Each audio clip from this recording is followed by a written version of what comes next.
Hello dear, अपनी अगली video के अंदर आपका वेलकम है। तो ट्रायंगल्स जो है अपना ख़त्म हो गया है, कैसा लगा? अब हम क्वाड्रिलेटरल्स के ऊपर आ गए हैं। क्वाड्रिलेटरल यानी कि जो चार लाइनों से बनी हुई है, हमने प्लेन ज्योमेट्री में देखी है ना। तो जितने भी क्वाड्रिलेटरल हैं उनके ऊपर जितनी भी तरह के क्वेश्चन आते हैं, ठीक है, वो सारे हम यहाँ पर करने वाले, ठीक है। इस पहले लेक्चर के अंदर मैं आपको सारी क्वाड्रिलेटरल की एरिया एंड पैरामीटर की जो थ्योरी है वो थ्योरी करवा दूंगा, दो क्वाड्रिलेटरल के ऊपर बेस्ड क्वेश्चन भी करवा दूंगा। उसके बाद एक एक क्वाड्रिलेटरल को पकड़ेंगे, एक एक चतुर्भुज को पकड़ेंगे और क्वेश्चन करते रहेंगे, ठीक है भाई। तो पेन नोटबुक लेकर आ जाओ, बढ़िया सा मूड बना लो, थोड़े से खुश हो जाओ।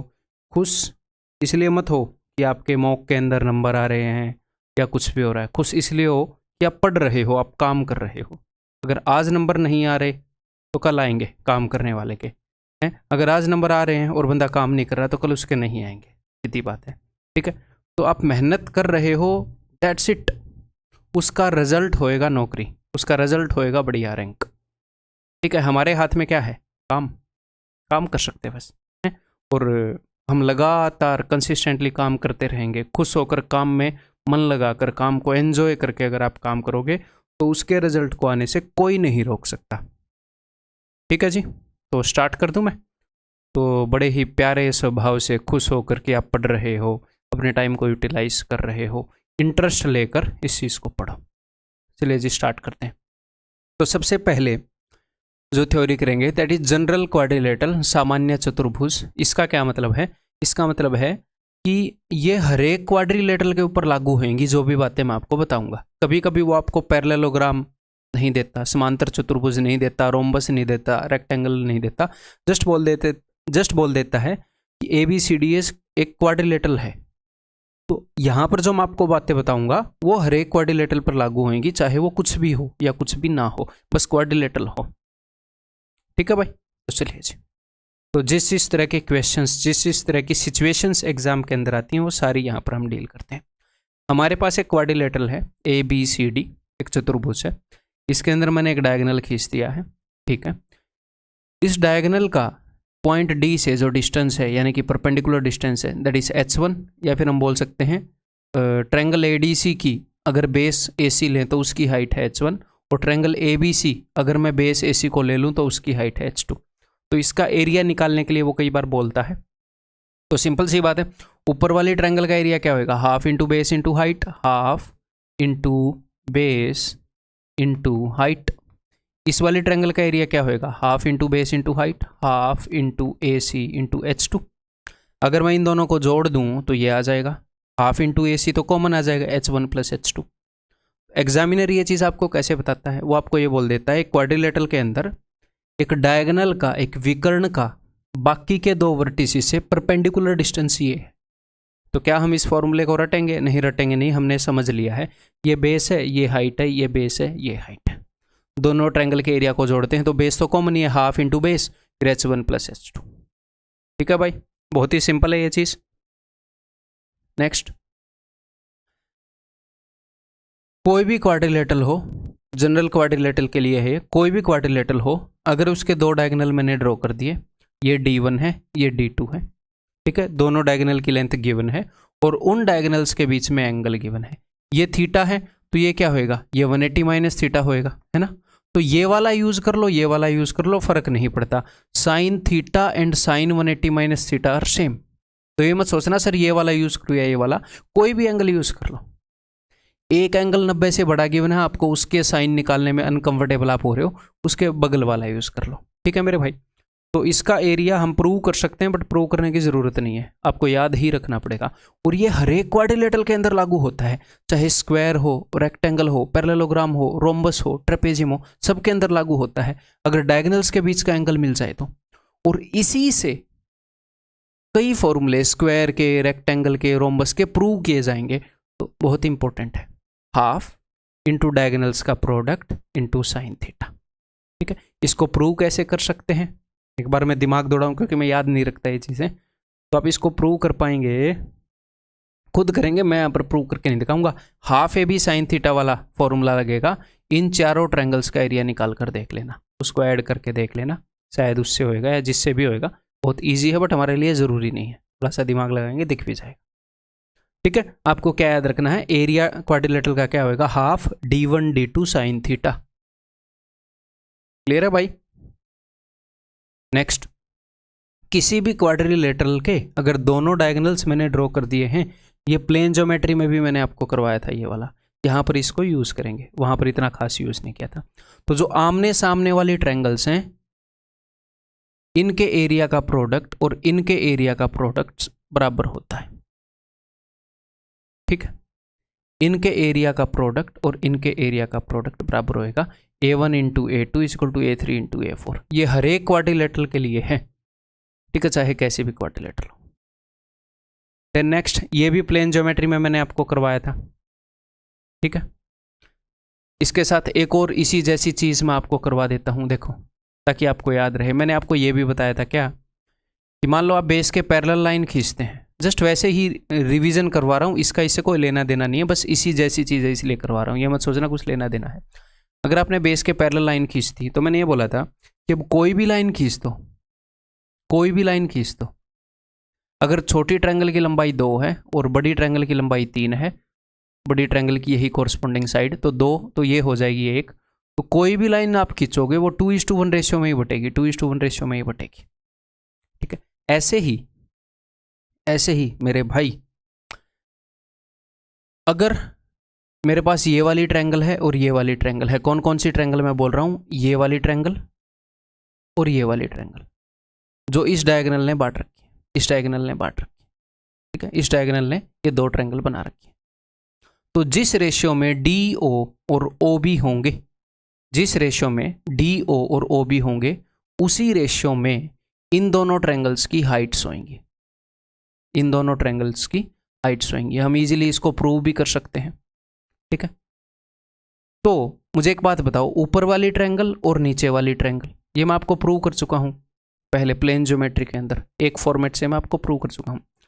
अब ध्यान से मेरी बात को सिर्फ सुनो, कि ये जो ऊपर वाली ट्रायंगल है और ये जो नीचे वाली ट्रायंगल है, ठीक है जी, इन दोनों का जो एरिया है वो आप कैसे निकाल सकते हो, आप ऊपर वाले का निकाल सकते हो हाफ इंटू ये जो बेस AC है और इसके ऊपर जो हाइट बनेगी, आप बोलोगे जी हाँ सर, और नीचे वाले का एरिया आप निकाल सकते हो, ये जो बेस AC है और इसके ऊपर जो हाइट बनेगी, हाँ जी सर, ऐसे हम निकाल सकते हैं।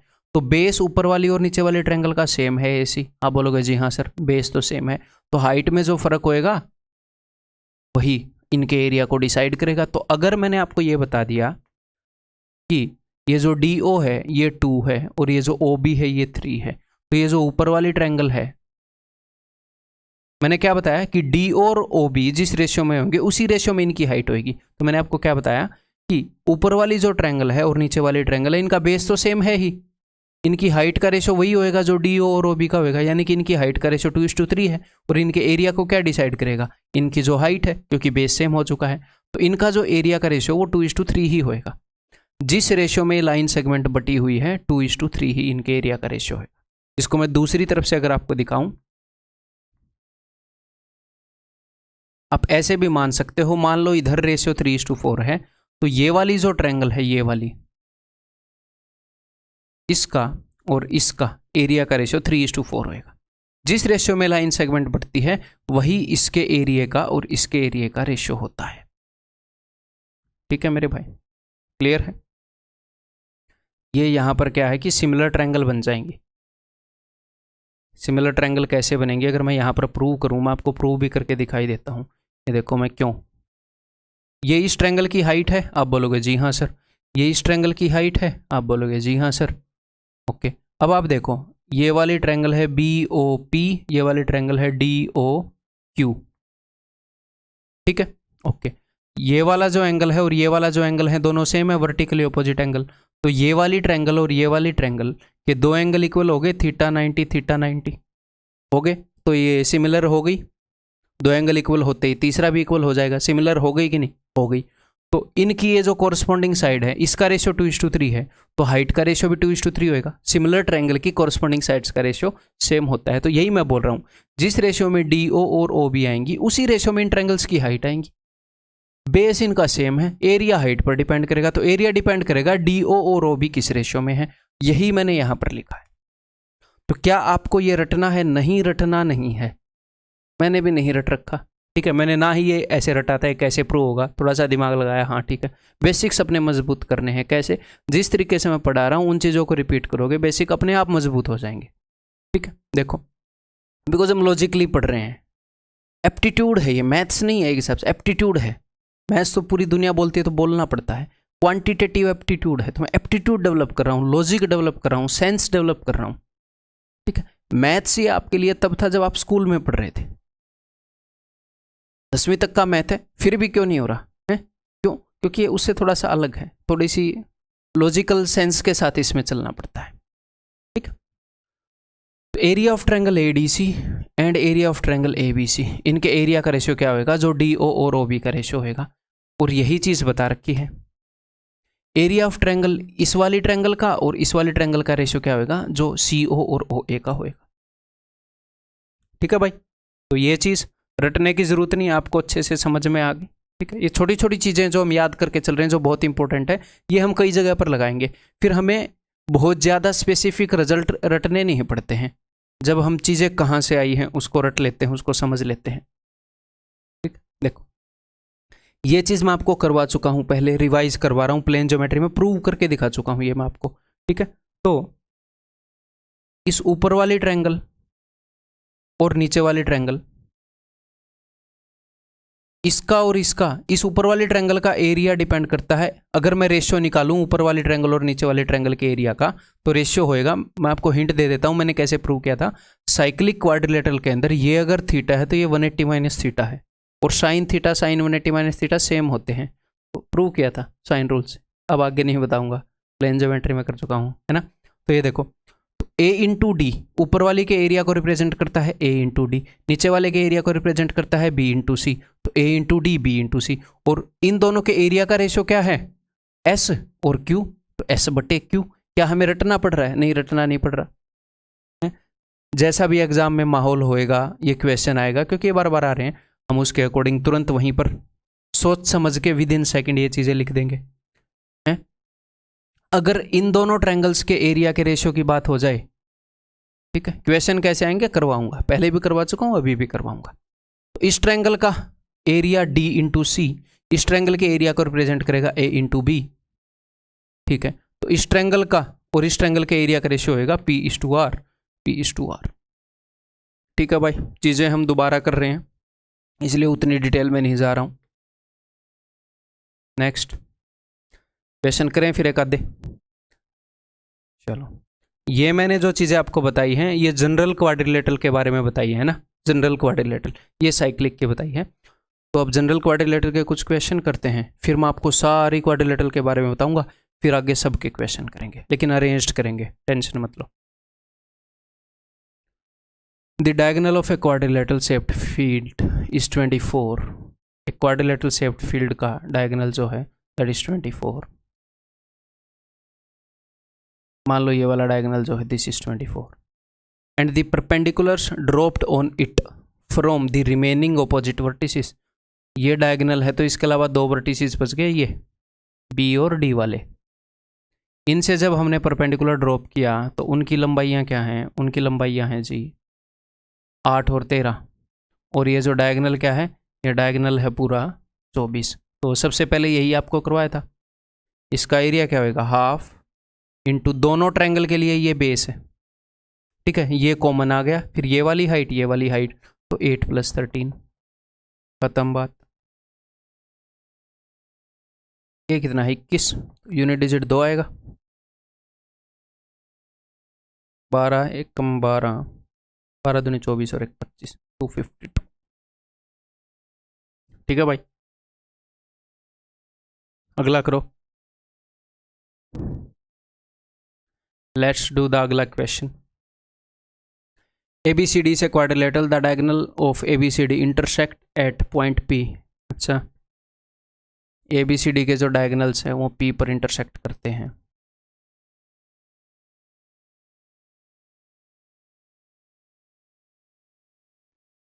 The area of triangle APB। अच्छा, इंटरसेक्ट पहले करवा देते हैं। Area of triangle APB and CPD और 12 और 27।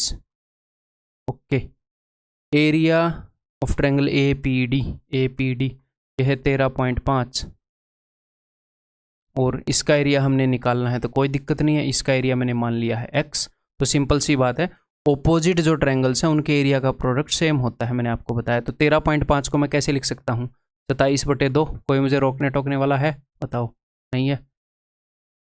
27 × 12, तो 27 से 27 गया, x = 24। खत्म बात। ऑप्शन है। इनके ऊपर डायरेक्ट क्वेश्चन आएंगे तो इस टाइप से आएंगे। Triangle ABC and DBC are on the same base BC. Okay, same base BC but on opposite side. तो ABC मैंने बना ली और DBC बना लेंगे, ऑपोजिट साइड पर होगी, सेम बेस पर। AD and BC intersect each other at O। एक हिसाब से ये क्या बन गई, ABDC एक क्वाड्रिलेटरल बन गई और उसके डायगोनल एक दूसरे को काट रहे हैं, यही मामला बन गया। इफ AO = A, ये जो AO है ये आया हुआ क्वेश्चन है, this = A and DO = B। Okay C, and area of ABC, उसने आपको क्या किया, एक क्वाड्रिलेटरल है, इसका एरिया दे दिया आपको और इसका एरिया पूछ लिया। तो मैंने आपको क्या बताया था कि ट्रायंगल ABC और ट्रायंगल DBC के एरिया का जो रेशियो होएगा वो होएगा AO = OD का जो रेशियो होएगा। A और B वो उसने बता रखा है, ठीक है। और उसने क्या बता रखा है, इसका ऊपर वाली का एरिया क्या बता रखा है, ABC का x, और इसका एरिया उसने पूछ लिया है। तो इट इम्प्लाइज दैट ये क्वेश्चन मार्क इधर ऊपर आएगा, = BX/A, जो उसने पूछा है BX/A। CGL Tier 2 का क्वेश्चन है, लेकिन क्या है डिफिकल्ट, अगर हमारे बेसिक स्ट्रॉन्ग हैं, जो मैंने आपको बताया है वो आपको पता है, तो कितने सेकंड का क्वेश्चन है, और ये बहुत सारे स्टूडेंट्स के लिए चैलेंजिंग रहा होगा डेफिनेटली। ठीक है, क्लियर है, आगे बढ़ें।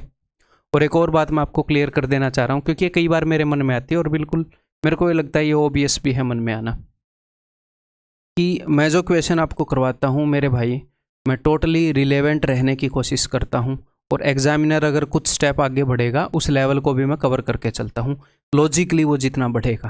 ठीक है, और मेरे पास बहुत सारे क्वेश्चंस का भंडार है। क्यों? क्योंकि मैंने कोई ही सोर्स, आपको जितने भी सोर्स पता है ना वो सारे तो मैं पढ़ ही चुका हूँ, जितने भी आपको सोर्स पता है लिटरली, और जो आपको नहीं पता वो भी मैं पढ़ चुका हूँ। कोई ही सोर्स बचा होएगा और जो पढ़ने लायक नहीं होएगा वही बचा होएगा। ठीक है, तो जनरली क्या होता है, ऑनलाइन की दुनिया, आप ऑफलाइन होते तो अलग बात थी, ऑनलाइन की दुनिया में क्या है, कोई भी क्वेश्चन अगर डिफ़िकल्ट लगता है थोड़ा सा, चाहे वो कैसा भी क्वेश्चन हो जो डिफ़िकल्ट है, चाहे वो आने वाला हो या ना आने वाला हो, है जनरली टीचर्स करवा देते हैं। कई ऐसे टीचर्स हैं, मैं सबका नाम नहीं लूँगा, और बच्चों को वो कहीं ना कहीं से मिल जाता है, फिर वो एक दूसरे से पूछते हैं, उनका कॉन्फिडेंस भी उसमें डाउन होता है। तो वहाँ पर जो आप एनर्जी लगाते हो उसमें क्या है, उसमें आपका टाइम ही वेस्ट हो रहा होता है। वो आप वहाँ पर एनर्जी और टाइम लगा रहे हो जो आपका यूजफुल नहीं होने वाला, आपको जो भी चाहिए, या कुछ और मतलब किसी और चीज़ के चक्कर में तो नहीं घूम रहे। ठीक है, तो मेरे पास भी वो सारे क्वेश्चन पड़े हैं, वो करने भी आते हैं, उनका सॉल्यूशन भी है, मेरी आत्मा नहीं मानती वो करवाने का। तो ये मत सोचना कि मेरे पास वो क्वेश्चन नहीं है, उनके सॉल्यूशन नहीं है, वो अजीब अजीब चीज़ें, वो उन सब तक अपनी रीच है, वो अपने पास वो टाइप्ड भी पड़े हैं और तो और। ठीक है, ऐसी रेपोजिटरी मैं अपनी रखता हूँ पूरी, इतना होमवर्क मैं करके रखता हूँ, ऐसी कोई बात नहीं है। क्योंकि मैं आपको पढ़ाऊँ ना पढ़ाऊँ, मैं अगर मैथ्स में पूरा दिन गुजार रहा हूँ तो कोई भी चैलेंजिंग चीज़ होगी तो मेरे को मज़ा आता है कि अच्छा ये क्वेश्चन है, मैं अपने मज़े के लिए करता हूँ वो क्वेश्चन। लेकिन आपका टाइम तो ख़राब नहीं कर सकता ना जो मैं मज़े के लिए करता हूँ। अगर मेरे को मान लो इरेलेवेंट क्वेश्चन भी आया है, चैलेंजिंग है, एज ए लाइक पर्सन मेरी ये रहेगी ना एज ए मैथ टीचर कि अच्छा कैसे नहीं हो रहा ये, चाहे मेरा आधा घंटा लग जाए, अगर चैलेंजिंग क्वेश्चन है मेरे को मज़ा आता है, क्योंकि ये क्वेश्चन तो चैलेंज करेंगे नहीं। अब ये नहीं है ना कि वो मैं आपके सामने ले आऊँगा, तो टोटली मैं रिलेवेंट रह रहा हूँ और उसी में आपका फ़ायदा है। ठीक है, जो एक्सपेक्टेड चीज़ें हैं, जो लॉजिकली हमें पता लग सकती हैं कि इतना हाँ वो लेवल बढ़ा सकता है, वो मैं आपको करा रहा हूँ। ठीक है, तो इसी के ऊपर लगे रहो। बाद में अगर आपने वो सारी चीज़ें करनी है तो पूरी उम्र पड़ी है, जॉब लगने के बाद करते रहना। ठीक है भाई, तो इस चीज़ पे 100% कॉन्फिडेंस रखो। क्योंकि मैं कई बार कमेंट देखता हूँ ना ऐसे क्वेश्चंस के नीचे, अरे सर मज़ा आ गया, जो मतलब मान लो कोई भी करवाता है, फिर वो बच्चे भी, अरे पहले मैं सीख चुका था, ये मेरे को नहीं पता था और सीख लिया, मज़ा आ गया। अब पूरी उम्र सीखते रहो भैया, ऐसा कंटेंट रहेगा जो आपने नहीं सीखा है, बट वो हमारे काम का है कि नहीं, फिलहाल हम जिस काम के लिए लगे हुए हैं उसमें यूजफुल है कि नहीं, वो मेन बात है। ठीक है, तो रिलेवेंट पढ़ो, कम टाइम में ज़्यादा रिजल्ट लेकर आओ, जोर लगाओ, पहले अटेम्प्ट में दूसरे अटेम्प्ट में जॉब लो, निकलो, खत्म, जल्दी से जल्दी अपनी फेज के लाइफ से अगले फेज में जाओ। पूरी ज़िंदगी बच्चे नहीं बने रह सकते, पूरी ज़िंदगी टीनेजर नहीं बने रह सकते हैं, ग्रो होएंगे। तो ये फेज है हमारी लाइफ के अलग अलग, अगले फेज की तरफ बढ़ो, हैं, शादी करो, घूमो फिरो, मजे लो, जॉब करो, कमाओ, हैं, आगे बच्चे होंगे उनको पढ़ाओ, तो फेज बदलो। ये नहीं है कि गलत राह पर भटक गए, इसी फेज में पड़े हैं, शादी भी नहीं हो रही है, फिर कुछ नहीं हो रहा है, या फिर डिप्रेस हुए पड़े। ये नहीं है कि गवर्नमेंट जॉब ही सब कुछ है, बट आप अगर उस काम में लगे हो तो उसमें सक्सेसफुल तो हो। कुछ और काम ही करना है तो एटलीस्ट सक्सेसफुल होने के बाद करो, फेल होके भी क्यों कर रहे हैं मजबूरी में, है ना।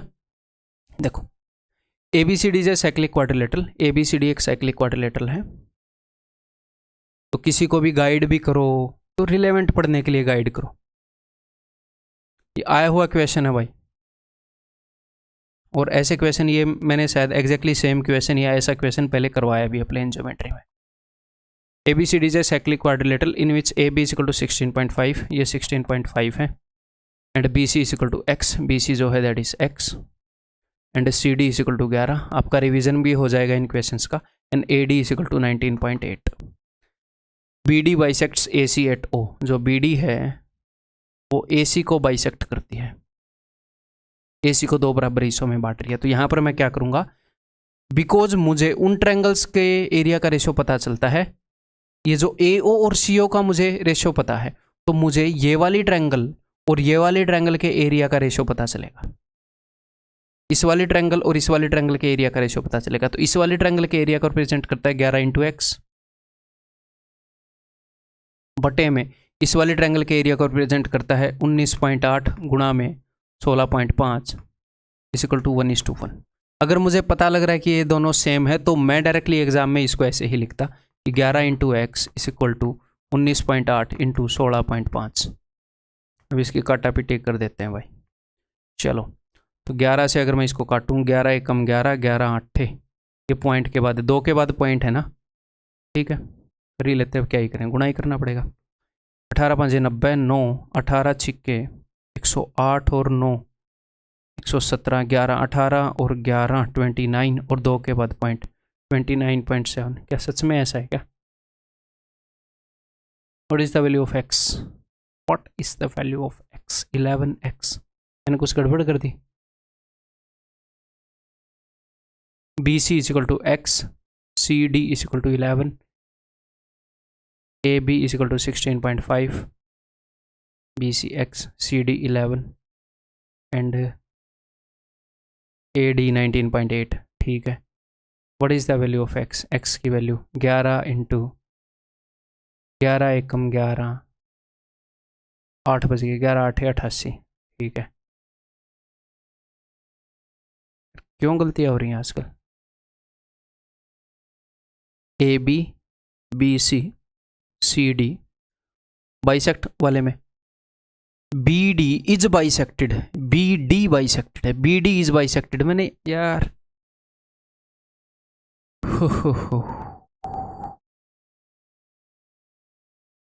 जो BD है, BD बाइसेक्ट्स, मैंने शायद ऐसे पढ़ दिया, BD बाइसेक्ट्स AC। ठीक है, BD इज बाइसेक्टेड, BD को बाइसेक्ट किया है। ठीक है, BD 2 लोगों ने आधी आधी करके पी ली, बाइसेक्ट करके। ठीक है, तो BD is bisected by AC, BD को बाइसेक्ट किया है, तो हमें ये वाली ट्रायंगल नहीं, सॉरी, हाँ ट्रायंगल ही, ये वाली ट्रायंगल और ये वाली ट्रायंगल का एरिया का रेशियो हमें पता है 1:1 है, तो दोनों के एरिया को मैं इक्वेट कर देता हूँ। तो 11 × 19.8 इज इक्वल टू 16.5 × x, तो 16.5 × x इज इक्वल टू 11 × 19.8। एक के बाद पॉइंट, एक के बाद पॉइंट कैंसिल। ये 11 है तो 11 एकम 11, 11 पंजे, ठीक है। 15 से वो कटेगा नहीं, वो 3 से कट रहा है, 3 पंजे 15, 3 छिके 18, 3 छिके 18, तो 66/5 यानी कि x is equal to 13.2, option C. तो ये आया हुआ क्वेश्चन है। ऐसे ही अब तक जो क्वेश्चन आए उसमें इसको बाइसेक्ट ही किया है, ठीक है, लेकिन वो ऐसे क्वेश्चन भी दे सकता है जिसमें बाइसेक्ट ना करे। अब ये कंसेप्ट यूज ही करने लगा। PQRS is a cyclic quadrilateral in which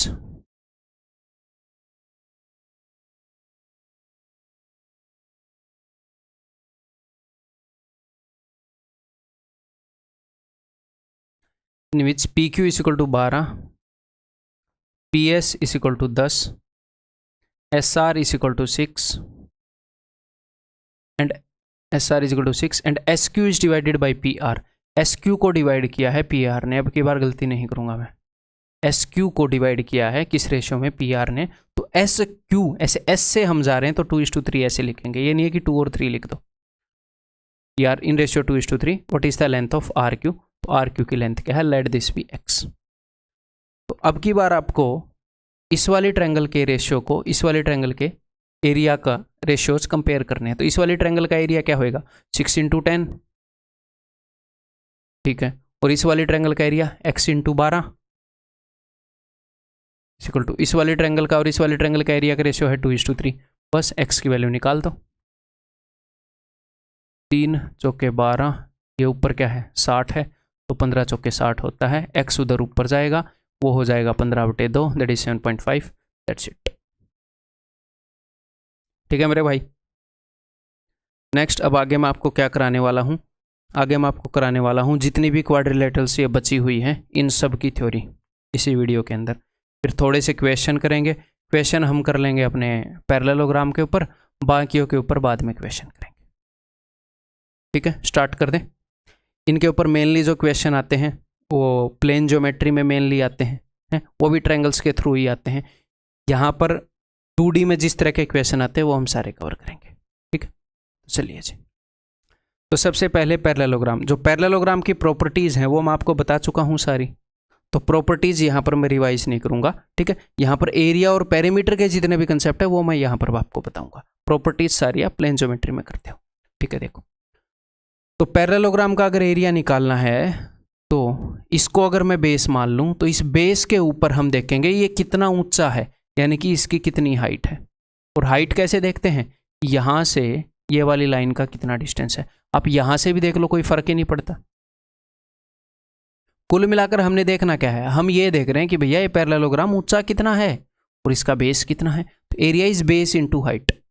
ठीक है, और ट्रायंगल का जो एरिया है half into base into height वो यहीं से आया है। पैरेललोग्राम का एरिया बेस इंटू हाइट है, तो पैरेललोग्राम में अगर आप डायगोनल खींच देते हो तो 2 इक्वल एरिया की ट्रायंगल बनती है। तो इस ट्रायंगल का एरिया क्या हो गया, बेस इंटू हाइट का आधा, हाफ बेस इंटू हाइट। तो यहाँ से उसका एरिया आया है ट्रायंगल का।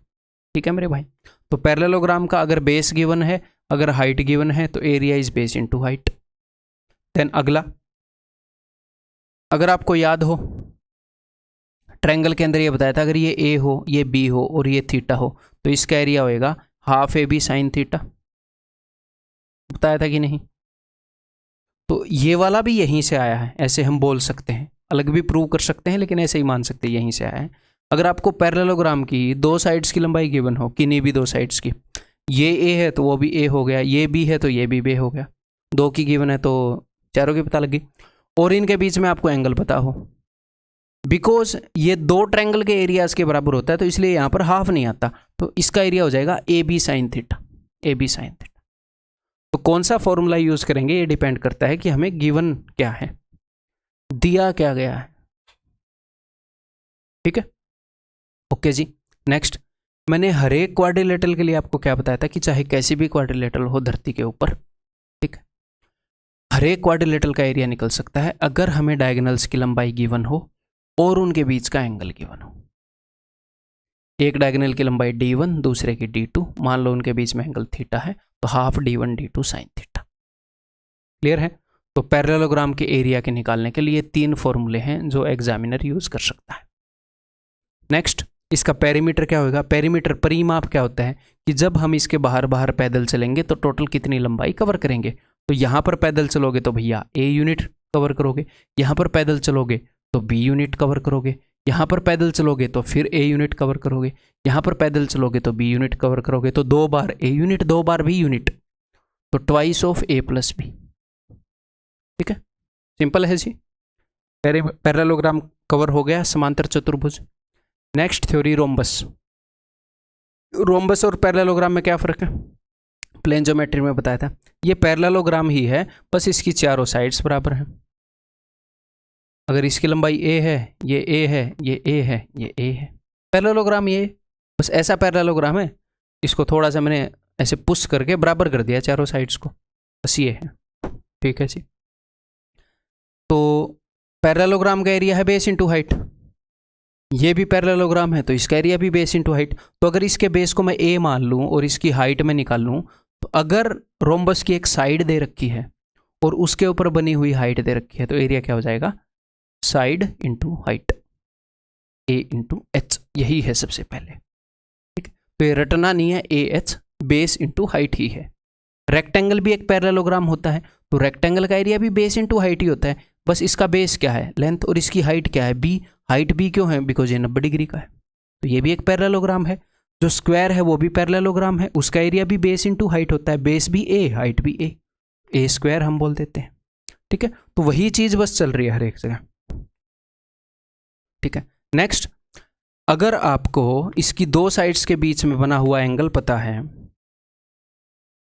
तो वही फॉर्मूला यूज होएगा, A into B sine theta, because ये भी पैरेललोग्राम है। तो A into A sine theta, तो A square sine theta, A square sine theta, अलग से रटने की जरूरत नहीं है, A into A sine theta, because ये भी पैरेललोग्राम है। ठीक है जी। अब जो रोम्बस है उसके डायगोनल्स की मैंने आपको प्रॉपर्टी बताई थी। क्या प्रॉपर्टी बताई थी? कि उसके डायगोनल्स जो हैं वो एक दूसरे को 90 डिग्री पर बाइसेक्ट करते हैं। एक चीज़ मैंने और भी बताई थी कि जितने भी पैरेललोग्राम हैं प्लेन ज्योमेट्री में, जितने भी पैरेललोग्राम हैं, सबके डायगोनल्स एक दूसरे को बाइसेक्ट तो करते ही हैं, चाहे वो कैसा भी हो। डायगोनल्स बाइसेक्ट तो एक दूसरे को करेंगे ही, आधा आधा तो बांटेंगे ही। 90 डिग्री पर करेंगे कि नहीं, बराबर होंगे कि नहीं, ये हम देखेंगे कि कौन सा पैरेललोग्राम है प्लेन ज्योमेट्री में करवा रखा है। ठीक है जी। तो अगर ये 90 डिग्री पर एक दूसरे को बाइसेक्ट करते हैं, तो मैंने इनके एरिया का फॉर्मूला क्या बताया था?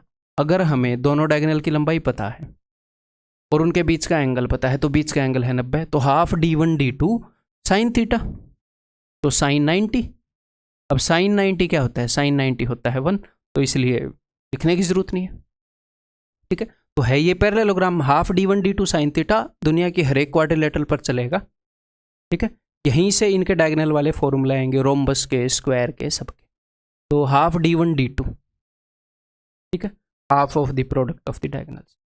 नेक्स्ट, पेरीमीटर क्या है? अगर एक साइड ए है, ये भी ए, ये भी ए, ये भी ए, ये भी ए, ठीक है, 4a।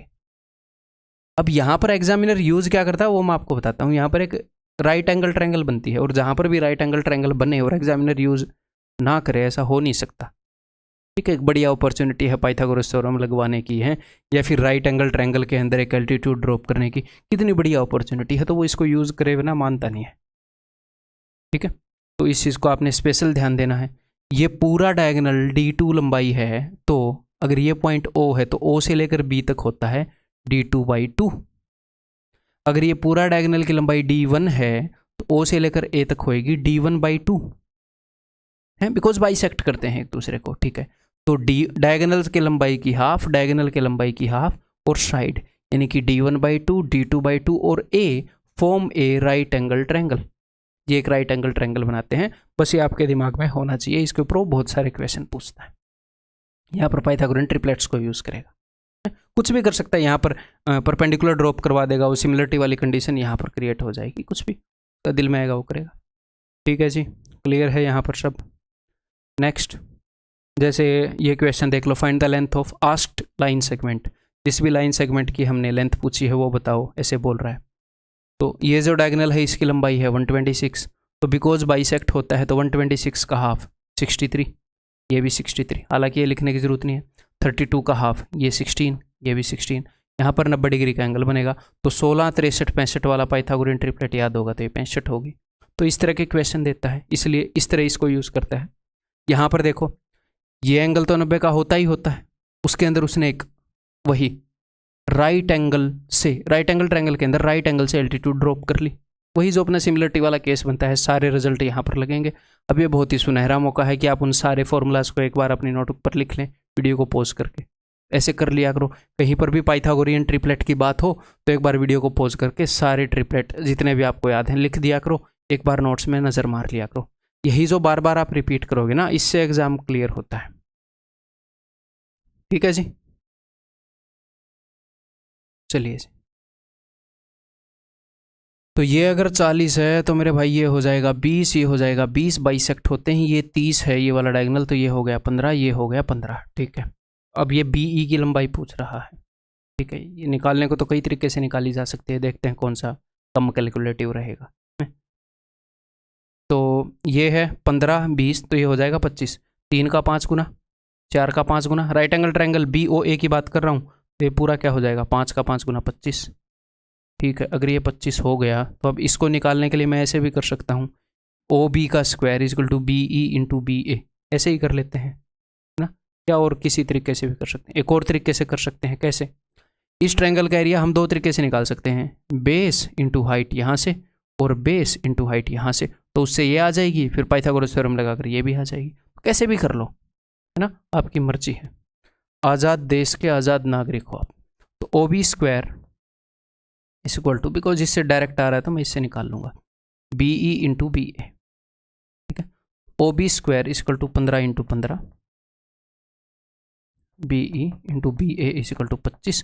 25 के अंदर 2 5 होते हैं, तो 2 5 मैंने उठाए, 1 5 इसको देकर मारा, 5 दिए, 1 इसको देकर मारा, तो 3 दिए 9, BE इज इक्वल टू 9। ठीक है मेरे भाई, आगे बढ़ जाऊं, ये बताओ।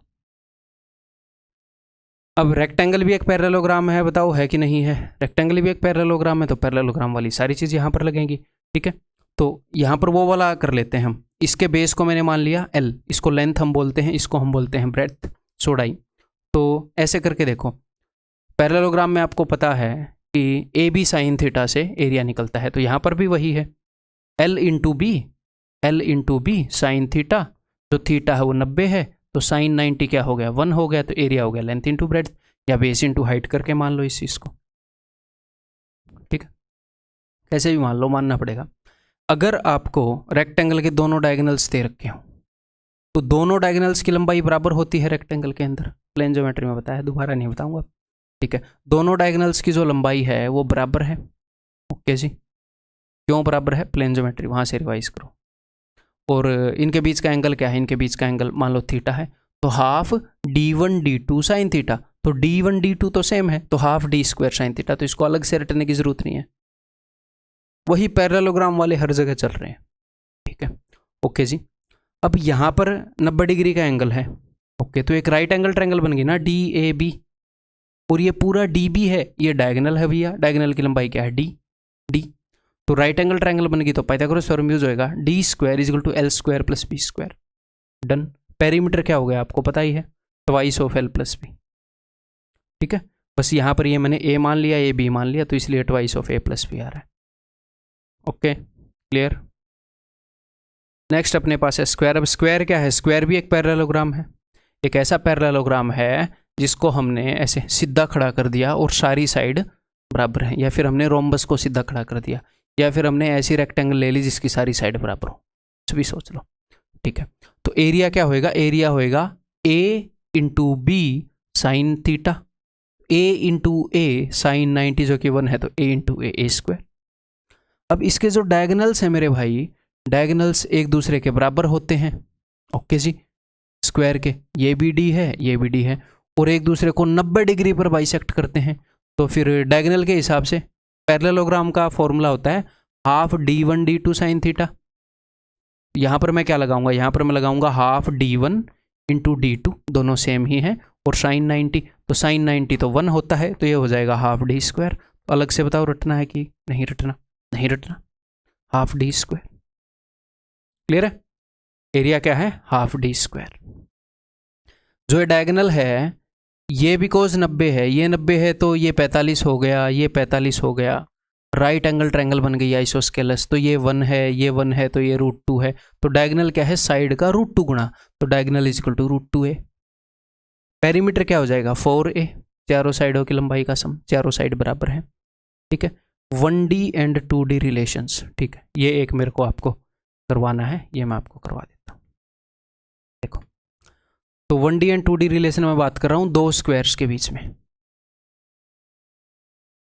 जैसे मैंने आपको एक चीज करवाई थी, क्या करवाई थी, अगर ट्रायंगल्स सिमिलर हों, अगर ट्रायंगल्स सिमिलर हों, तो अगर ये वाली ट्रायंगल, ये ट्रायंगल आपको बड़ी लग रही है, मान लो इसकी सारी 1 डायमेंशनल चीजें 2 गुना है, इसकी हर एक कॉरस्पॉन्डिंग साइड इसके कंपैरिजन में 2 गुना है, तो मैंने क्या बताया था कि इसकी सारी 2 डायमेंशनल चीजें वो 2 का स्क्वायर गुना होंगी। दिख रहा है कि नहीं दिख रहा, ठीक है, इसकी सारी 2 डायमेंशनल चीजें जो हैं वो 2 का स्क्वायर गुना होंगी।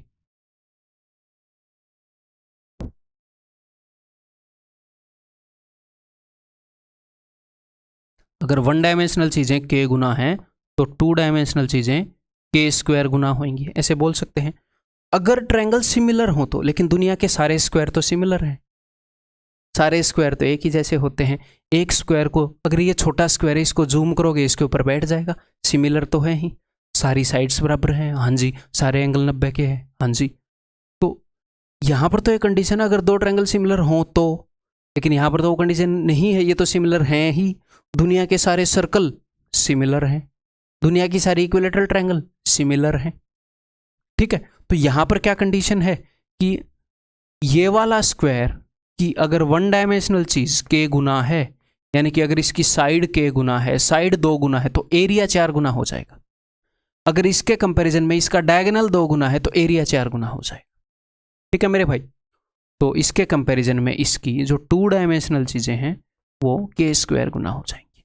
ये सिंपल सी बात है, 1D एंड 2D रिलेशन, ठीक है। सारी चीजें, अगर इसके कंपैरिजन में इसकी साइड 5 गुना है तो इसके सर्कल और इसके सर्कल का पेरीमीटर, दोनों के अंदर सर्कल मारेंगे तो उसका पेरीमीटर 5 गुना, क्योंकि 1 डायमेंशन में है पेरीमीटर, ये मत सोचना 2 डायमेंशन में है, लेंथ लंबाई की बात हो रही है। पेरीमीटर क्या होता है, पैदल चलेंगे तो लंबाई कितनी है चारों तरफ, लेंथ 1 डायमेंशन में है, सिर्फ एरिया 2 डायमेंशन में होगा, वॉल्यूम 3 डायमेंशन में होगा, ठीक है। तो यहां पर सेम काम करोगे, यहां पर सेम काम करोगे, तो 1 डायमेंशन की सारी चीजें, अगर एक चीज k गुना है तो सारी चीजें k गुना, 2 डायमेंशन की फिर सारी चीजें k स्क्वायर गुना। ये हम सिमिलरिटी में इस अंडरस्टैंडिंग को अच्छे से डेवलप कर चुके हैं। नेक्स्ट हमारे पास है भैया ट्रेपेजियम समलंब चतुर्भुज। तो एक ऐसी फिगर जिसमें एक पेयर है पैरेलल लाइंस का, यानी कि A B is parallel to C D, तो इसको हम ट्रेपेजियम बोल सकते हैं। तो इसका एरिया क्या होगा, इसका एरिया होगा half into sum of parallel sides, इन पैरेलल साइड्स का सम इंटू हाइट, इंटू इन पैरेलल लाइंस के बीच में जो डिफरेंस है इंटू हाइट। इसको बीच में ऐसे करके निकाल लो, ऐसे करके निकाल लो, सेम ही बात है, ऐसे करके निकाल लो, निकाल तो हाइट ही रहे हो, या फिर इस साइड को ऐसे एक्सटेंड करके ऐसे ये निकाल लो, बात तो एक ही है। 2 पैरेलल लाइन है, उनके बीच में कहीं पर भी डिस्टेंस मेजर कर लो सेम ही आएगा ना।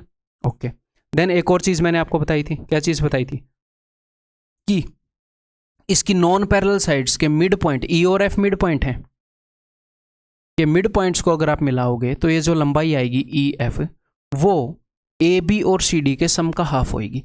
तो ए बी और सी डी के सम का हाफ, इसीलिए ये भी फॉर्मूला बन जाता है। कई बार वो ये बता देता है कि ई इसका मिड पॉइंट है, एफ इसका मिड पॉइंट है, ई एफ की लंबाई ये है, हाइट ये है, एरिया बताओ, तो ई एफ इंटू एच। और एक और चीज बताई थी कि अगर इसके डायगोनल्स को हम खींचें तो ये जो पॉइंट है ये डायगोनल का मिड पॉइंट होएगा, लेट दिस बी पी, ये जो पॉइंट है डायगोनल का मिड पॉइंट होएगा, इसका क्यू। तो ई एफ की लंबाई है इन दोनों के सम का हाफ, और पी क्यू की लंबाई है इन दोनों के डिफरेंस का हाफ। याद आया कि नहीं आया, ये भी बार बार यूज होता है, रिवाइज कर लो। इसका एरिया पेरीमीटर से कोई लेना देना है नहीं 2D से, तो इसलिए यहां पर नहीं लिखा हुआ, ठीक है, क्लियर है। नेक्स्ट, अब मैंने आपको यह बताया कि दुनिया की कोई भी क्वाड्रिलेटरल हो, अगर उसके डायगोनल्स को ऐसे हम मिला देते हैं, अगर इसका एरिया A1 है, इसका एरिया A2, इसका A3, इसका A4, तो A1 into A2 is equal to A3 into A4। ये क्लियर है? Okay sir. इस चीज़ को हम प्रूव करेंगे कि ये जो मैंने चीज़ लिखी है क्यों लिखी है। एक तो उसके अंदर ये लगेगा, ठीक है। दूसरा मैंने आपको एक और बात बताया कि अगर दो पैरेलल लाइंस हैं, उनमें आपने एक बेस ले लिया और वहाँ पर दो ट्रायंगल्स बना दी, उनका एरिया सेम होएगा। क्यों? क्योंकि उनका बेस तो सेम है, हाइट भी सेम है, पैरेलल लाइंस के बीच में है। तो यहाँ पर देखो ए बी बेस है किस कौन सी ट्रायंगल का? ए बी डी का और ए सी बी का। आप बोलोगे जी हाँ सर, बेस सेम है, और बिकॉज ये ट्रेपेजियम है तो ऑपोजिट साइड्स पैरेलल भी हैं, तो सेम बेस पर दो पैरेलल लाइंस के बीच में दो ट्रायंगल बना रखी हैं। यानी कि एरिया ऑफ, ये चीज़ मैं आपको पहले ही प्रूव करके दिखा चुका हूँ, रिवीजन हो रहा है, काम की चीज़ों को मैं रिवाइज भी कराऊंगा। Area of A B D is equal to area of A B C, क्योंकि सेम बेस पर है, सेम पैरेलल लाइंस के बीच में है। अगर इन दोनों में से मैं घटा दूं कौन सी ट्रायंगल, अगर मैं बी घटा दूं, बी, इस पूरी ट्रायंगल के एरिया में से मैंने बी घटा दिया, इस पूरी ट्रायंगल के एरिया में से मैंने बी घटा दिया, तो यहाँ पर क्या बचेगा? या फिर इस पॉइंट को ओ मान लेते हैं ताकि अच्छे से समझ में आ जाए। दोनों जगह से सेम चीज़ घटा सकता हूँ, area of triangle A B O, area of triangle A B O, अरे ओ घटा सकता हूँ कि नहीं? तो A B D minus A B O, तो ये वाला बचेगा। ए बी डी में से ये घटाओगे तो ये वाला, और ए बी सी में से ये घटाओगे तो ये वाला, तो ये दोनों इक्वल हो गए। हाँ जी, तो ये दोनों इक्वल प्रूव कर दिए मैंने यहाँ पर। अब बोलोगे जी हाँ सर। अब देखो, अब मैंने क्या किया, मैंने रैंडमली इसके एरिया को ए मान लिया, इसके एरिया को बी मान लिया। ऐसे मैं कर सकता हूँ, इसका भी कुछ एरिया होएगा, इसका भी कुछ एरिया होएगा, ठीक है। मैंने इसके एरिया को ए मान लिया, इसके एरिया को बी मान लिया। मैंने इसके एरिया को एक्स मान लिया, तो इसका एरिया भी एक्स होएगा। आप बोलोगे जी हाँ सर, क्योंकि दोनों के एरिया बराबर हैं, ट्रेपेजियम में इनके एरिया बराबर होते हैं। तो A into B is equal to X into X, यानी कि X square. Therefore x is equal to under root A B, तो ये भी अंडर रूट ए बी, ये भी अंडर रूट ए बी, ठीक है। क्योंकि ओपोजिट का प्रोडक्ट बराबर हो, ओपोजिट का प्रोडक्ट करने पर इक्वल आता है। ये चीज़ मैंने यूज़ की, तो ये चीज़ हो गई प्रूफ, ठीक है भाई। तो इसको भी हम यूज़ करेंगे जब ट्रेपेजियम के इक्वेशन करेंगे। अब हमारे पास अलग अलग तरह के ट्रेपेजियम आ सकते हैं, अलग अलग तरीके से आ सकते हैं। उनके एरिया वो आपको पूछ सकता है, कैसे कैसे पूछ सकता है आपके सामने है। एक बार इन सारे ट्रेपेजियम का एरिया निकालो, कोशिश करो। वो आपको डायरेक्टली ये साइड्स भी दे सकता है और आपको डायरेक्टली हाइट भी बता सकता है। तो आप क्या करोगे, half into sum of parallel sides into height. लेकिन कभी कभी आपको हाइट निकालनी पड़ जाती है, उस केस की बात कर रहा हूँ। तो इसकी हाइट निकालनी है, कैसे निकालो? इन सारों में एक ही तरीके से हाइट निकलेगी, मतलब कैलकुलेशन अलग अलग तरीके से होएगी, हाइट निकालने का तरीका एक ही होगा। मैं क्या करूँगा, देखो मेरे बताने से पहले सॉल्व कर देना। यहाँ से मैं एक लाइन ड्रॉप करूँगा जो कि इसके पैरेलल होएगी। कर सकता हूँ इसके पैरेलल लाइन ड्रॉप? जी हाँ, लेट दिस बी ई। तो अगर ये 12 हैं और ये मैंने पैरेललोग्राम बना दिया, तो 12 के सामने 12 होएगा, ठीक है। ये 10 है तो 10 के सामने 10 होएगा, ठीक है। 22 में से 12 यहाँ पर हो गया, 22 माइनस 12 यहाँ पर 10 होएगा। आप बोलोगे जी हाँ सर, ठीक है। तो मुझे इस पैरेललोग्राम की हाइट चाहिए, इस पैरेललोग्राम की हाइट और इस ट्रायंगल की हाइट सेम होएगी। आप बोलोगे जी हाँ सर, सेम होएगी। तो यहाँ पर इक्विलेटरल ट्रायंगल बन गई। तो इक्विलेटरल ट्रायंगल की हाइट निकाल सकते हो। तो हाइट क्या हो जाएगी, √3/2a, दैट इज 5√3, ठीक है जी। तो एरिया क्या हो जाएगा, half into sum of parallel sides into height. Height निकालना ही चैलेंज था, बाकी सब तो आप कर लोगे, ये आपने खुद करना है। ये होमवर्क भी नहीं है, ये नहीं है मैं इसको सॉल्व करके दिखाऊंगा, छोटी छोटी कैलकुलेशन, ठीक है, ये आप खुद कर लोगे, ठीक है। हमेशा ये इक्विलेटरल ट्रायंगल नहीं आएगी, डेफिनेटली नहीं आएगी। कभी आइसोस्केलस आ जाएगी, कभी राइट एंगल ट्रायंगल आ जाएगी, कभी स्केलन आ जाएगी, कोई भी प्रॉपर्टी नहीं होगी। तो हमेशा हम ये काम कर सकते हैं, सब कुछ करेंगे, टेंशन मत लो। देखो यहाँ पर फिर से वही काम करूँगा, इसके पैरेलल एक लाइन खींच दूंगा, तो पैरेललोग्राम बन जाएगा। ये 10 है तो ये भी 10 होएगी, 35 माइनस 10 ये 25 हो जाएगा। ये 15 है तो ये भी 15 हो गया, 15 20 25, 3 का 5 गुना, 4 का 5 गुना, 5 का 5 गुना, ये तो राइट एंगल ट्रायंगल बन गई। तो ठीक है जी, अब राइट एंगल ट्रायंगल में अब मैं इसकी हाइट निकालना चाह रहा हूँ, ये वाली हाइट।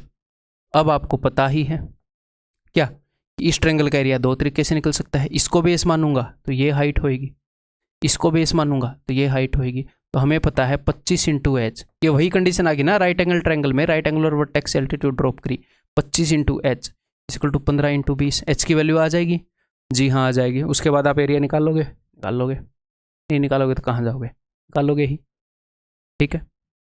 हो सकता है आइसोस्केलस आ जाए तो आइसोस्केलस में भी आप कर ही लोगे, ठीक है। हो सकता है स्केलन आ जाए, कुछ भी आ जाए आप कर ही लोगे।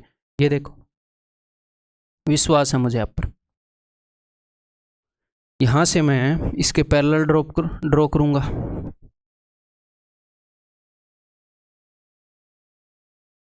ठीक है। तो ये 15 है तो ये भी 15 होगा, ये 28 है तो ये भी 28 होगा। 35 में से 28 गया 7, तो 7 15 20। राइट एंगल ट्रायंगल बन रही है, नहीं क्या बन रहा है, कुछ नहीं बन रही, स्केलन बन रही है, कोई प्रॉपर्टी नहीं है, आइसोस्केलस भी नहीं है, तो कोई दिक्कत नहीं है। सर इसकी हाइट कैसे निकालेंगे, ईजिली निकाल सकते हो। इस ट्रायंगल के एरिया को हम कैसे लिख सकते हैं, इस ट्रायंगल के एरिया को लिख सकते हैं half into base into height. आपको 7 के ऊपर वाली हाइट निकालनी है तो 7 को एज ए बेस मानो, इसके ऊपर वाली हाइट इज इक्वल टू। क्या आप इस ट्रायंगल का एरिया निकाल सकते हो, निकाल सकते हैं। कैसे निकालोगे, क्या बेस और हाइट गिवन है, नहीं। क्या दो साइड और उनके बीच का एंगल गिवन है, नहीं। क्या तीनों साइड की लंबाई गिवन है, हाँ, तो हीरोन्स फॉर्मूला लगेगा, ठीक है। तो यहां पर एस क्या होएगा, S will be perimeter by 2। 15 और 7 22, 22 का आधा 11, 20 का आधा 10, 11 और 10 21। So that is equal to 21 into 21 minus 7 14, 21 minus 15 6, 21 minus 20 1। अब आगे क्या आप एच निकाल लोगे, फिर आप एरिया भी निकाल लोगे। एच की ही तो दिक्कत थी, सम ऑफ पैरेलल साइड तो है ही हमारे पास, एच की दिक्कत थी। तो ऐसे 5-6 क्वेश्चन ना करा के, अलग से टाइम वेस्ट ना करके मैंने एक ही स्क्रीन पर करा दिया जितने भी केस बन सकते हैं। आइसोस्केलस बनेगी तो भी आप उसकी हाइट निकाल ही लोगे, स्केलन की ही निकाल ली तो। आइसोस्केलस में ऐसे ड्रॉ करोगे तो सामने वाली साइड को 2 बराबर हिस्सों में बांटेगी, फिर तो पाइथागोरस से ही आ जाएगी हाइट, ठीक है जी। क्लियर है, सब कुछ कवर हो रहा है, स्ट्रक्चर में दिमाग में सेट हो रहा है कि चीज़ें ऐसी नहीं है कि कहीं से भी आ जाएगी। एग्जामिनर के बाप का राज नहीं है कि कहीं से भी दे देगा, एक आधी बार हो जाता है बाप का राज, 30 में से 1 क्वेश्चन दे दिया, 25 में से 1 दे दिया, दैट्स इट। 100 में से 2 दे दिए, 3 दे दिए, दैट्स इट। इतना ज़्यादा भी बाप का राज नहीं है।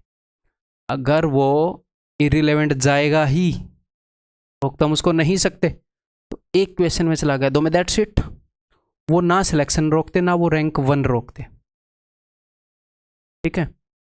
मान लो 2 क्वेश्चन इररिलेवेंट भी दे दिए तो उसको तो कोई नहीं कर सकता। जो 28 को अच्छे से कर सकता है वो 2 को भी जल्दी करेगा, और ये मैं वर्स्ट केस सिनेरियो बोल रहा हूँ, ठीक। अदरवाइज तो 100% क्वेश्चंस टोटली इररिलेवेंट, ठीक है जी। आगे बढ़े, ओके। अब एक आधे क्वेश्चन और करते हैं। Find the area of the following trapeziums. इन ट्रेपेजियम्स का एरिया आपने बताना है, तो बताओ कैसे बताएंगे। अब की बार मैं वो वाला यूज करूंगा, वो वाला रूल, ठीक है। इसका एरिया 4 है, इसका एरिया 9 है, ये वाला रूल मैं बोल रहा हूं। ये ए है, ये बी है, तो ये रूट ए बी है, ये रूट ए बी है, ठीक है, ओके। इसका एरिया 4 है, इसका 9 है, तो 9 चौके 36, ये अंडर रूट 36 यानी कि 6, ये 6। तो पूरे ट्रेपेजियम का एरिया बता दोगे, बताया पड़ा है अब तो। 9 और 4 13, 6 और 6 12, 25, खत्म। ये देखो, अगर ये 3 है तो ये भी 3 होएगा, ओके सर। इन दोनों का जो प्रोडक्ट है, मान लो ये x है, सपोज इट इज x, तो 3 into 3 is equal to 6 into x. X क्या हो जाएगा, 3 दूनी 6, एक्स हो जाएगा जी 3/2 डेढ़, तो इट इज इक्वल टू 1.5। पूरे ट्रेपेजियम का आप बता ही दोगे, क्लियर। नेक्स्ट उधर देखते हैं, अगर ये 15 है तो ये भी 15 होएगा, ओके सर।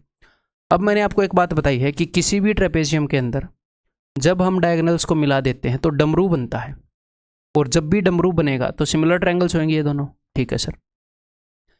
इन दोनों ट्रायंगल्स की कोरस्पॉन्डिंग साइड्स ए बी और डी सी है, ये दोनों सिमिलर हैं। ए ओ बी और डी ओ सी की बात कर रहा हूँ, ठीक है। इनकी कोरस्पॉन्डिंग साइड्स का रेशियो क्या है सर, 1:3। तो इनके एरिया का रेशियो क्या होएगा, 1:9 स्क्वायर होएगा। तो इसका एरिया अगर 1x होएगा तो इसका एरिया 9x होएगा। एरिया का रेशियो 1:9 होएगा, इसका एरिया 1x तो इसका एरिया 9x। तो कर दो multiply, 15 × 15 is equal to 9x × 1x। 9 के अंदर 2 3 होते हैं, मैंने 2 3 उठाए, एक 3 से इसको काट दिया, एक 3 से इसको काट दिया। X square is equal to 5 into 5, therefore x is equal to 5। सब कुछ आया पड़ा है। ठीक है भाई, क्लियर है, मजे आ रहे हैं। लास्ट क्वाड्रिलेटरल, काइट, पतंग। पतंग के क्या फीचर्स होते हैं कि भैया A B is equal to A D and B C is equal to D C, plane geometry में कर चुके हैं। Okay sir. और मैंने आपको क्या बताया है कि ये दो आइसोस्केलस ट्रायंगल से मिलकर बनी हुई होती है। तो आइसोस्केलस ट्रायंगल अगर मैं मिड पॉइंट पर लेकर जाऊंगा तो ये परपेंडिकुलर होएगा। यहाँ से नीचे भी आइसोस्केलस है, यहाँ से मिड पॉइंट पर लेकर जाऊंगा तो ये भी परपेंडिकुलर होएगा। ठीक है, यानी कि इसके दोनों डायगोनल्स जो हैं परपेंडिकुलर होंगे। लेट दिस बी D1, इस बेचारे को D1 बनने दो, और इसको मान लेते हैं हम D2। तो इसका एरिया क्या होएगा, दुनिया की हर एक क्वाड्रिलेटरल की तरह इसका एरिया होएगा half D1 D2 sine theta, और साइन 90 जो है वो 1 होता है, तो इस कारण इसको नहीं लिखते हैं। तो क्या अलग से रटना पड़ा, नहीं रटना पड़ा, मैंने रट रखे हैं, नहीं रट रखे हैं। ठीक, क्लियर है जी, ओके। चलो फिर पैरेललोग्राम के ऊपर बेस्ड क्वेश्चन करेंगे इस वीडियो के अंदर, इस लेक्चर के अंदर सिर्फ पैरेललोग्राम तक। उसके बाद अगले में अगली सारी फिगर्स को एक एक करके लेंगे, थ्योरी सारी अपनी हो गई है। ठीक है जी। A parallelogram has sides 15 and 7 centimetre long. एक पैरेललोग्राम है,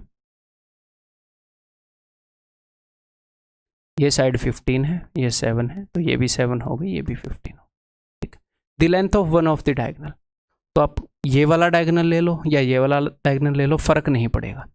ठीक है, मान लो मैंने ये वाला ले लिया, हो सकता है आपको लगे कि सर फर्क पड़ेगा, मैं बता देता हूं। देखो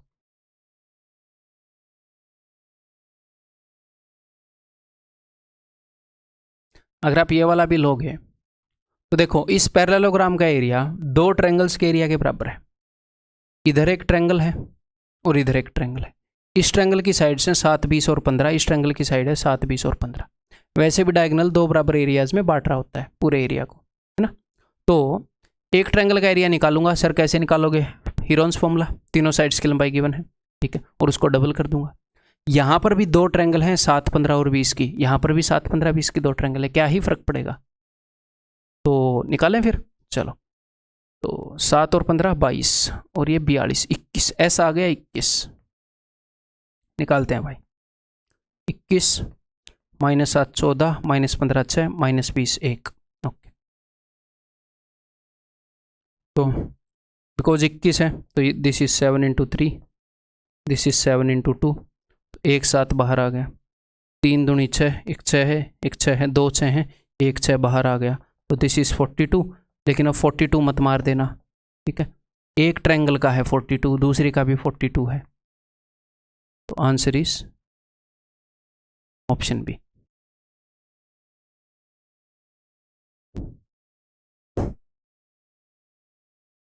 A parallelogram ABCD has side AB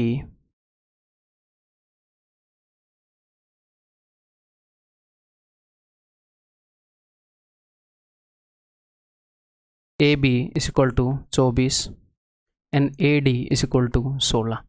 तो ये भी 24 हो जाएगा, ये भी 16। हालांकि ये सब लिखने की जरूरत नहीं है एग्जाम में, मैं वैसे ही बता रहा हूँ, इतना आपको पता होना चाहिए। The distance between the sides AB and DC, AB और DC के बीच में जो डिस्टेंस होएगा वो क्या होएगा, आप ऐसे देख लो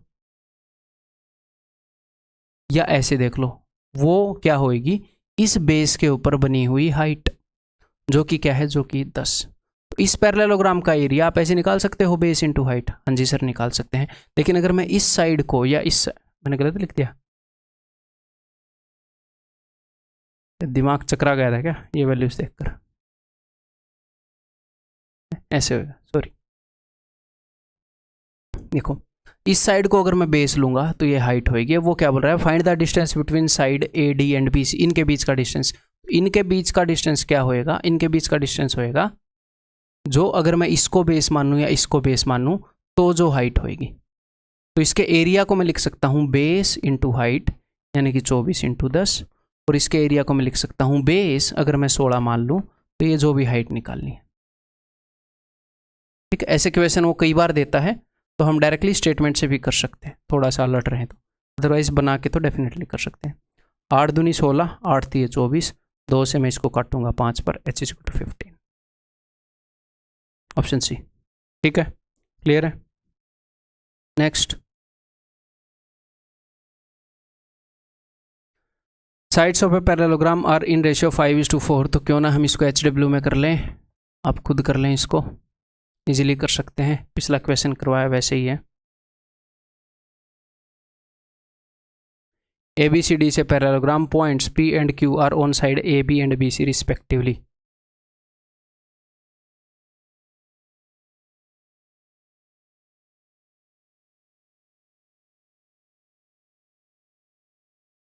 point P and Q are on side AB, AB पर P है, जिन्हें रेशियो भी दे रखे हैं, ठीक है, AB पर P है। क्या बता रहा है, AP is to PB is 2:3, AP is to PB, ये 2 है तो ये 3 है, और Q कहाँ पर है भाई, BC पर है Q।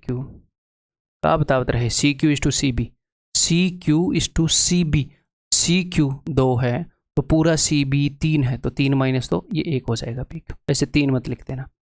Find the ratio of areas of pentagon APQCD, APQCD to that of parallelogram ABCD। ठीक, क्लियर करते हैं। देखो, इस टाइप के हमने पहले कर रखे हैं, मैं चाहता हूं कि आप खुद करो, हिंट दे रहा हूं अगर अब तक नहीं किया है तो।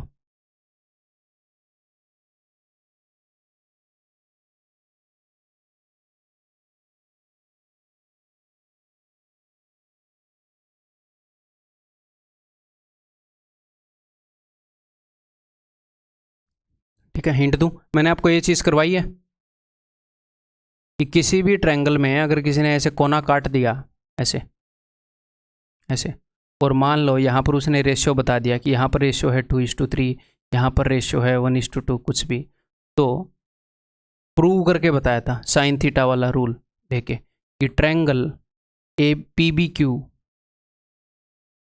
और पूरी ट्रायंगल ABC के एरिया का रेशियो निकाल सकते हो। ठीक है, ट्रायंगल PBQ की ये 2 साइड लेंगे 1:2, जो कॉमन एंगल वाली साइड है, और पूरी ट्रायंगल की ये 3 है और ये 5 है, ये लेंगे। हम सिर्फ एरिया का रेशियो निकाल सकते हैं, ये 3 है तो ये 5 है। ये बताया है कि नहीं बताया है, बताया है। तो ऐसे ही अगर किसी पैरेललोग्राम का कोना काट दिया जाए, अगर किसी पैरेललोग्राम का कोना काट दिया जाए ऐसे, वो भी आप बता सकते हो, कोई भी कोना काट दिया जाए ऐसे। मान लो यहाँ पर एग्जामिनर ने बता दिया ऐसे कि ये 2:3 है, ये 3:4 है, कुछ भी उसने ऐसे बता दिया। ठीक है, तो देखो APQ, area of triangle APQ upon area of parallelogram ABCD, तो ट्रायंगल के एरिया में क्या होएगा, हाफ इंटू, ठीक है, 3:3। मैं पूरा बेसिकली प्रूव नहीं करूंगा, बेसिक वैसे पूरा प्रूव करना है तो ये 3A 2A होगा, ये 3B 4B होएगा, क्योंकि इनकी लंबाई तो सेम होएगी नहीं, क्या पता अलग अलग हो, क्या पता सेम हो, हमें तो नहीं पता। तो 3B 4B 3A 2A ऐसे लोगे हैं, बिकॉज हम एक बार ये कर चुके हैं, तो मैं थोड़ा सा आगे से इसको उठा रहा हूँ। तो इसका एरिया हो जाएगा 3:3 साइन थीटा। आप बोलोगे जी हाँ सर, पूरे पैरेललोग्राम का एरिया हो जाएगा 7 और ये क्या है 5, तो हाफ तो पैरेललोग्राम में आएगा नहीं, पैरेललोग्राम का तो AB साइन थीटा होता है, तो 5:7 साइन थीटा।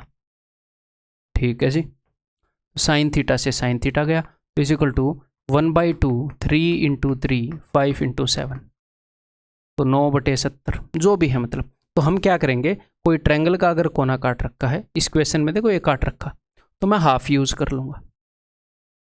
ठीक है, ट्रायंगल में half AB sine theta, parallelogram में AB साइन थीटा, तो कर सकते हैं, डेफिनेटली कर सकते हैं। तो देखो अब मैं निकाल रहा हूं ट्रायंगल PBQ बटे में ABCD, तो ट्रायंगल PBQ में हाफ होएगा क्योंकि ये ट्रायंगल है, और एक 1 और 3 होएगी क्योंकि ये वाला एंगल कॉमन है ना, तो ये दोनों साइड ले रहा हूँ 1:3। और पूरे पैरेललोग्राम की ये साइड कितनी है 5, पैरेललोग्राम की ये साइड कितनी है 3। ठीक है, हाफ पैरेललोग्राम में लूंगा नहीं, तो ऐसे हम इसको कर लेंगे, तो इट इज़ 1/10। तो पूरे पैरेललोग्राम का अगर एरिया 10 है तो इसका एरिया 1 है, तो इसका एरिया 9 है। अब वो बोल रहा है इसका एरिया और पूरे का रेशियो बताओ, तो 9:10 ऑप्शन है। क्लियर है भाई? ठीक है, आगे बढ़ जाऊं। बताओ। यहाँ पर शेडेड पोर्शन पता नहीं क्यों नहीं दिख रहा, ठीक है, ये बीच में थोड़ा सा आपको शायद हरा हरा दिख रहा होगा, ये शेडेड पोर्शन है AZYCX, AZYCX। In the figure, ABCD is a parallelogram with area 120 centimeter square and BX is to XC, BX is to XC is 3:2। Ratio दिया है सिर्फ, AZ is to ZD, AZ is to ZD is 3:1। Okay, और कुछ भी बताया है, CD is to YD, CD अगर 3 है तो YD 1 है, YD 1 है, पूरा CD 3 है, तो ये 2 हो गया। ठीक, तो उसने पूछा है कि शेडेड रीजन का एरिया बताओ, तो हम ऐसा कर पाए थे क्या? ऐसा एक क्वेश्चन मैं आपको दिखा, हिंट दे रहा हूँ, पहले खुद ट्राई करो। ऐसा एक क्वेश्चन था ऐसे, अगर आपको ध्यान हो, इसका एरिया पूछा था, तो हमने क्या किया था कि ट्रायंगल के कोने काट दिए, तो हमने ये निकाला, ये निकाला, ये निकाला, तब जाकर ये वाला निकला था।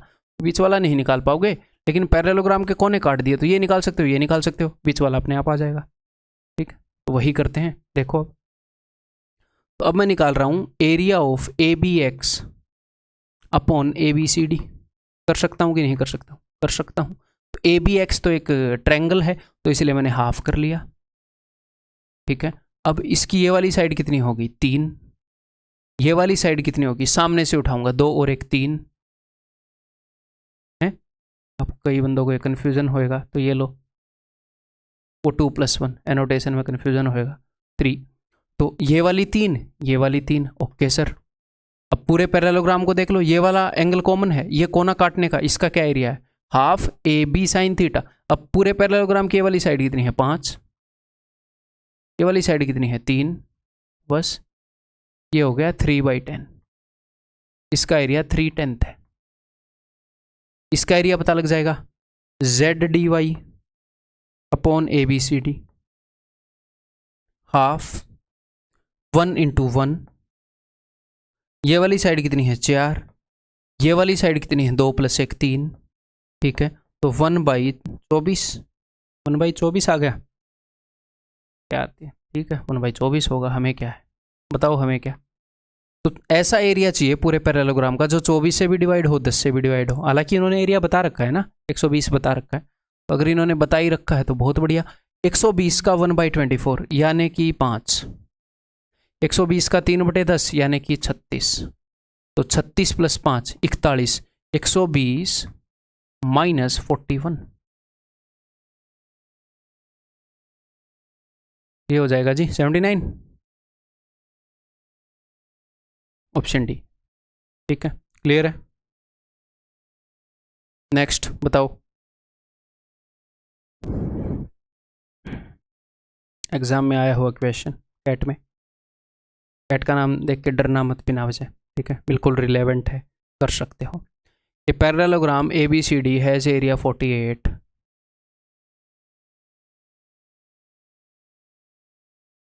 एरिया 48 है। If the length of CD is equal to 8, अगर CD की लंबाई 8 है, ये भी 8 हो जाएगा, ठीक है।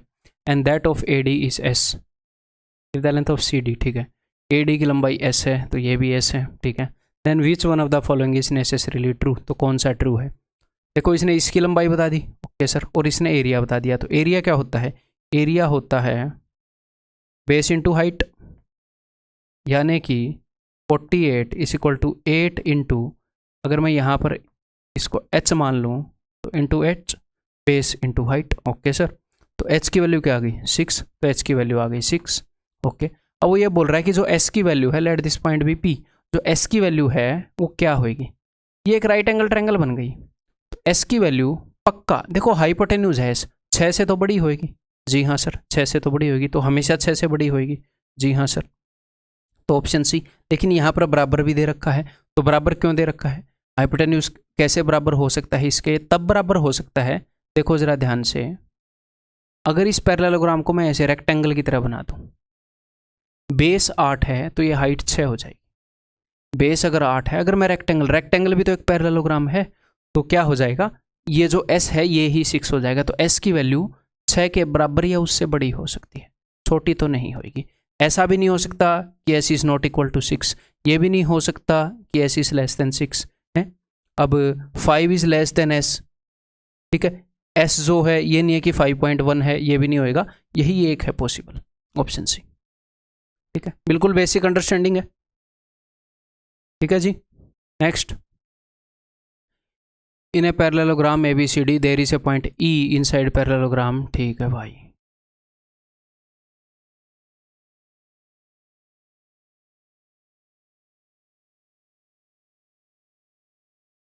तो पॉइंट E कहाँ पर है ये उसने बताया नहीं, तो कहीं पर भी ले लेते हैं, थोड़ा सा गंदी जगह पर लेने की कोशिश करते हैं ताकि आपको लगे कि हाँ रैंडम बातें। देखो, point E inside the parallelogram such that area of ADE, तो अब ये पॉइंट E है, ADE का एरिया 6 यूनिट है। एरिया ऑफ AEB का एरिया 10 यूनिट है।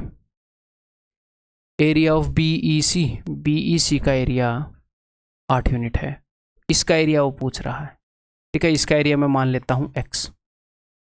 तो आप पैरेललोग्राम के अंदर कहीं पर भी पॉइंट ले लेंगे, इसके और इसके एरिया का सम इसके और एरिया के इसके सम के बराबर है। 8 और से 14 है, तो 10 में क्या जोड़ोगी? 14 है 4। तो यहाँ पर उत्तर इज 4। लेकिन ऐसा क्यों?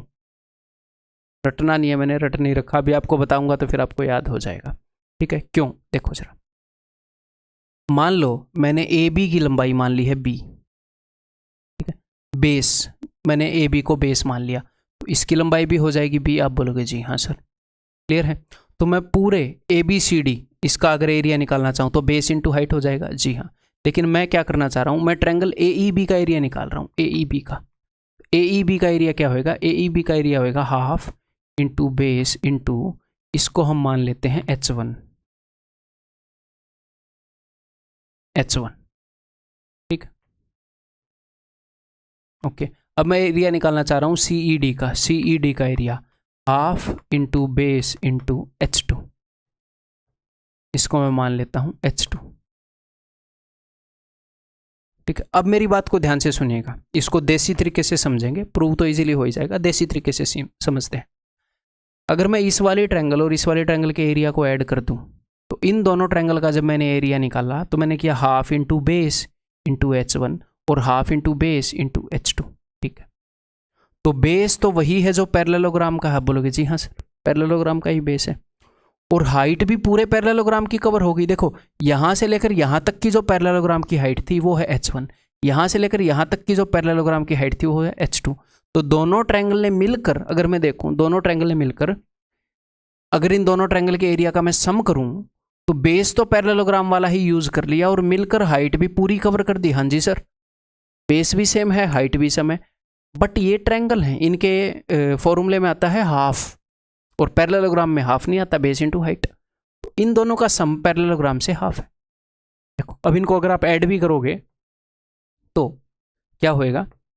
नीचे अगर ऐड कर दें तो half into base into H1 plus H2, और H1 प्लस H2 क्या हो जाएगा? H।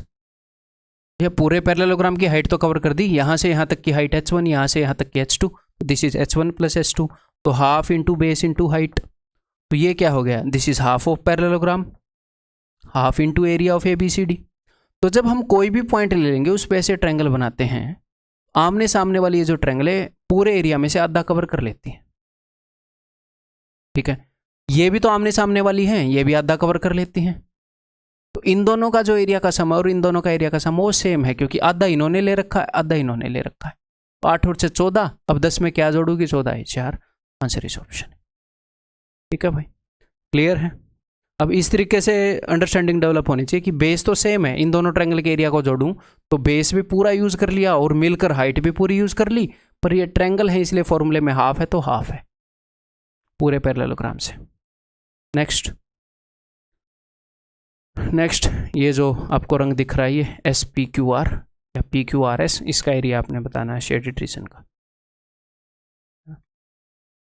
In the given figure ABCD से पैरेललोग्राम। ठीक है जी, P and R are mid points, P और R मिड पॉइंट्स। ओके मेरे भाई, of the sides AB and CD, AB का और CD का मिड पॉइंट है, तो ये दोनों बराबर हो गए, ये दोनों बराबर हो गए, ऑपोजिट साइडें बराबर हैं, तो ये टुकड़े भी आपस में बराबर हो गए। ठीक है, what is the ratio of area of shaded and unshaded region? ठीक है, तो बताओ, कई तरीके हैं इसको निकालने के, तो हम सबसे सिंपल तरीके से निकालेंगे।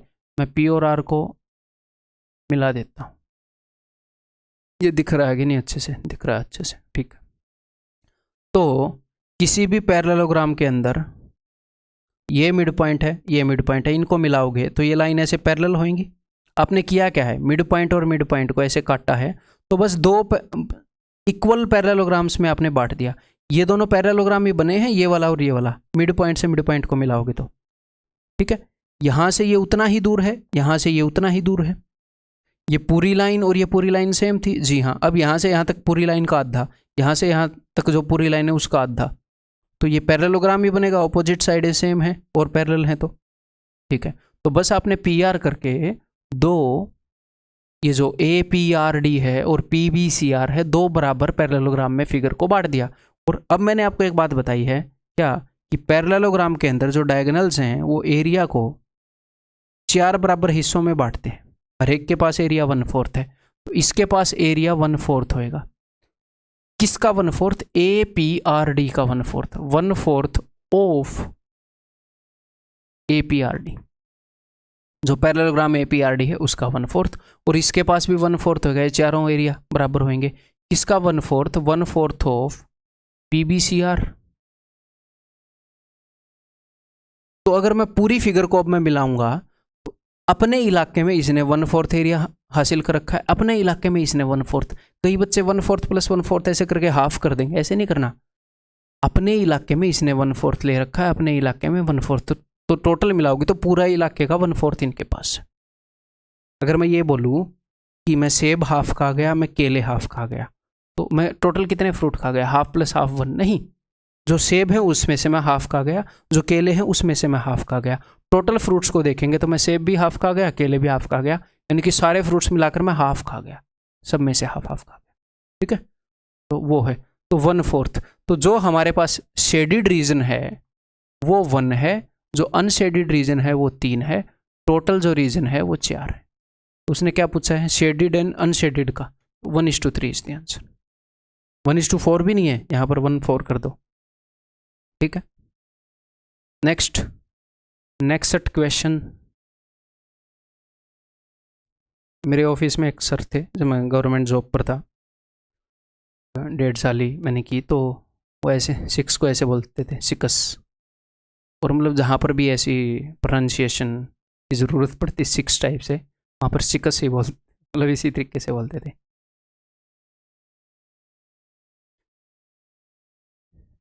ए बी सी डी से पैरेललोग्राम एन एल्टीट्यूड,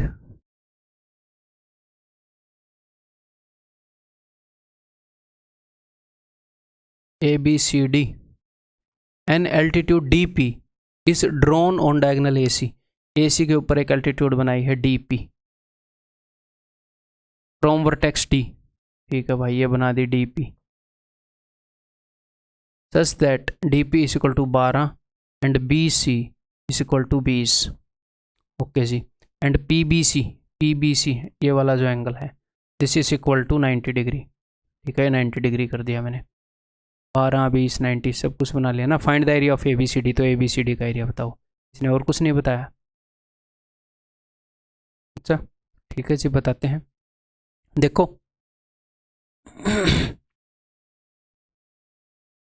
हिंट दे देता हूँ आपको।